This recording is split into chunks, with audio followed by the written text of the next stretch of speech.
अस्सलाम वालेकुम।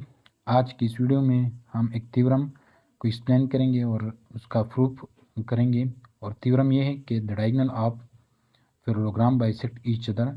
हमारे पास एक पैरेललोग्राम है और उस पैरेललोग्राम में जो डायगोनल है वो डायगोनल एक दूसरे को इंटरसेक्ट करते हैं या बाइसेक्ट करते हैं। तो इसको हम वेक्टर की मदद से प्रूव करेंगे या उसके कुछ वेक्टर में जो है टूल्स रूल्स है उसकी बुनियाद पर हम इस थ्योरम को प्रूव करेंगे। तो स्टार्ट करते हैं। हमारे पास ओ ए बी सी ये हमारे पास एक पैरेललोग्राम है और ओ ए बी सी इसके वर्टिसेस हैं। उसमें कुछ फिर ए एंड बी हमारे पास पोजीशन वेक्टर है ए और बी का। ये हमारे पास बी है और ये हमारे पास ए है। विद रिस्पेक्ट टू ओ ये हमारे पास क्या है, ए इसका पोजीशन वेक्टर है और with respect to O B का जो पोजीशन वेक्टर है वो हमारे पास बी है। अब हम इस क्या करेंगे फर्दर, यानी ओ ए हमारे पास क्या है वो ए के बराबर है और ओ बी हमारे पास ओ बी के बराबर है। अब हम वेक्टर एडिशंस को या हेड टू टेल रूल जो हमारे पास एक रूल है उसको यूज़ करेंगे कि ओ सी हमारे पास क्या है, ये है जो मेन डायगोनल है हमारे पास डायगोनल है। ये डायगोनल हमारे पास किसके बराबर है, अगर आप देखें तो ये ओ बी और ओ ए के बराबर है। ओ ए के किस तरह बराबर है, ये तो ओ बी ठीक हुआ, ये हमारे पास जो बी है। और अगर आप देखिए पैरेललोग्राम में जो अपोजिट साइड होते हैं वो अपोजिट साइड जो होते हैं वो आपस में बराबर होते हैं, यानी ओ ए बी सी के बराबर होता है। तो इसीलिए मैं यहाँ भी ए लिख सकता हूँ। तो इसी वजह से हमारे पास अगर आप देखिए तो ये O C by head to tail rule ये हमारे पास किसके बराबर है, ये इसी तरह इसका डायरेक्शन है। तो ये इसका डायरेक्शन है, ओ बी का डायरेक्शन इसी तरह है और इसी तरह बी सी का डायरेक्शन इसी तरह है।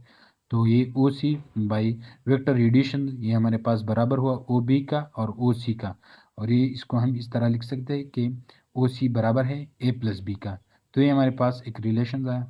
अब हम ओ सी का मिड पॉइंट लेंगे। तो इसी ओ सी का मिड पॉइंट क्या होता है, यानी आपने इसका हाफ लेना होता है या आपने इसको 2 से डिवाइड करना होता है। तो उस मिड पॉइंट को हम सी से डिनोट करते हैं। तो ओ सी वो बराबर है डिवाइड बाई 2, यानी सी किसके बराबर हुआ ए प्लस बी डिवाइड बाई 2। ये हमारे पास फर्स्ट रिलेशन है।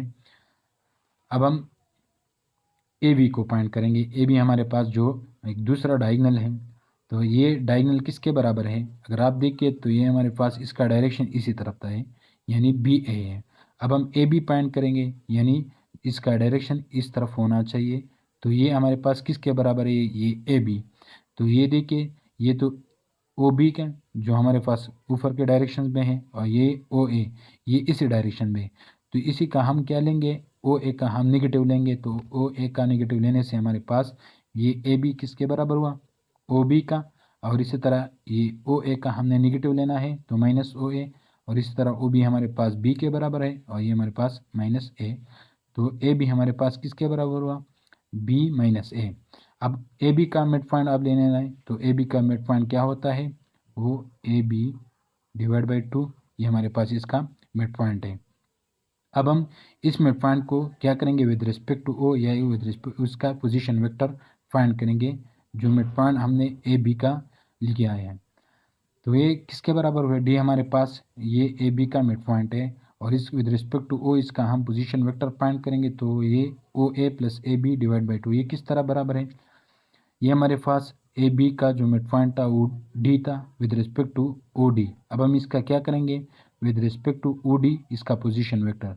तो बाय वेक्टर एडिशन हम इसको फाइंड करेंगे कि ये हमारे पास किस किस वेक्टर का एडिशन से आता है। ये हमारे पास ओ डी है और इसको हम बाय वेक्टर एडिशंस। तो अगर आप देखिए तो ओ ए ये हमारे पास क्या है, ओ ए है। और डी क्या है, डी हमने यहाँ से यहाँ तक लिया है, ये हमारे पास ओ डी जो मिड पॉइंट है ए बी का। और इसी तरह ये हमारे पास ए के बराबर है और इसी की तरह अगर हम मिड पॉइंट जो हमने लिया था ये ओ डी किसके बराबर है, ओ ए का। और इसी तरह ए बी का जो मिड पॉइंट है, इसलिए हमने यहाँ लिखा है कि ओ ए किसके बराबर है, डी जो मिड पॉइंट हमने लिया है विद रिस्पेक्ट टू इसका पोजीशन वेक्टर ओ ए, ये ओ ए। और इसी तरह प्लस इस ए बी का जो मिड पॉइंट है वो मिड पॉइंट क्या है, ये इस यहाँ तक आता है। तो ये हमारे पास ए बी डिवाइड बाई 2 जो मिड पॉइंट है। अब ओ ए किसके बराबर है, ओ ए के बराबर है प्लस और A B divide by 2, A B हमने फाइंड किया है वो बी माइनस ए के बराबर है और डिवाइड बाई 2 मिड फाइंड। अब इसका एलसीएम लेने या सिंपल इसका सिंप्लीफिकेशन करें तो 2a plus B minus A divide by 2 या a plus B divide by 2 जो रिलेशन हमारे पास आया, यानी डी जो मिड पॉइंट था उसका पोजीशन वेक्टर क्या है a plus B divide by 2, ये हमारे पास सेकंड रिलेशन है। फ्रॉम 1 एंड 2 जो इक्वेशंस हमने लिए c equal to a plus B divide by 2 और d a plus B divide by 2, तो इसी से ये साबित होता है कि ये पोजीशन वेक्टर ए बी का जो पोजीशन मिड पॉइंट का जो पोजीशन वेक्टर था और उस सी का जो मिड पॉइंट हमने लिया था सी, उसका position vector C equal to D, ये दोनों पोजीशन वेक्टर आपस में बराबर है, यानी mid point of O C and A B वो सेम है, आपस में सेम है। तो इससे ये साबित होता है कि ये डायगोनल आपस में क्या करते हैं, एक दूसरे को बाइसेक्ट करते हैं, एक दूसरे को इंटरसेक्ट करते हैं। तो ये वेक्टर एडिशन या हेड रूल्स को हमने यूज़ करके ये थ्योरम प्रूव किया है कि दो पैरेललोग्राम में जो डायगोनल होते हैं वो डायगोनल एक दूसरे को क्या करते हैं, इंटरसेक्ट करते हैं। अगर आपको वीडियो पसंद आई है तो मज़ीद ऐसी वीडियो के लिए हमारे चैनल को सब्सक्राइब करें। Thank you.